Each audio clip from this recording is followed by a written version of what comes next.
Bonjour à tous, bienvenue sur Logic Hack. Aujourd'hui, nous allons parler de la prime pure et de la prime commerciale.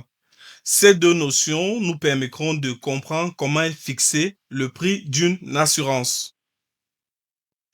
Avant d'entrer dans le vif du sujet, regardons ensemble pourquoi l'assurance est une activité à part. En assurance, la logique économique est inversée par rapport à une entreprise classique. Si nous prenons une activité classique, par exemple un constructeur automobile, que fait le constructeur automobile? Il produit des voitures, ensuite il fixe le prix et il les vend. Donc il produit d'abord avant de vendre. A contrario, que fait l'assureur? L'assureur reçoit d'abord des primes, puis il va indemniser les assurés qui ont eu des sinistres. Donc il est d'abord payé avant de livrer le service. C'est ça qu'on appelle le principe de l'inversion du cycle de production en assurance. L'assureur doit donc faire deux choses. Un, mesurer de façon précise le risque. De deux, mettre en place des provisions afin de pouvoir indemniser les futurs sinistres. Parlons de la prime pure.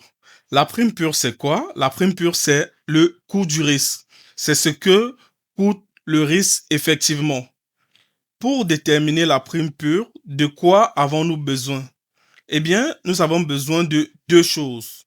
D'un, de connaître la fréquence, c'est-à-dire la probabilité avec laquelle le sinistre survient.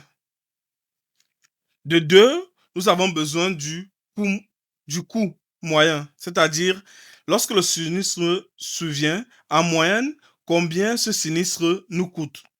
Donc, la prime pure est donc égale à la fréquence multipliée par le coût moyen. Parlons de la prime commerciale. La prime commerciale, c'est la prime pure augmentée de tous les coûts nécessaires au fonctionnement de l'assureur. Ces coûts sont de quatre types. En premier, nous avons les frais de gestion. C'est tout ce qui concerne les salaires, les locaux, le traitement des sinistres.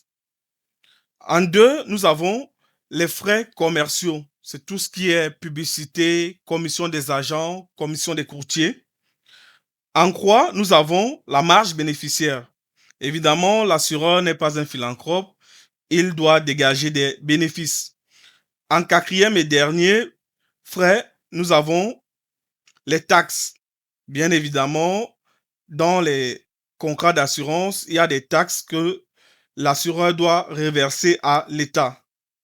La prime commerciale est donc la somme entre la prime pure, les frais commerciaux, les frais de gestion, la marge et les taxes.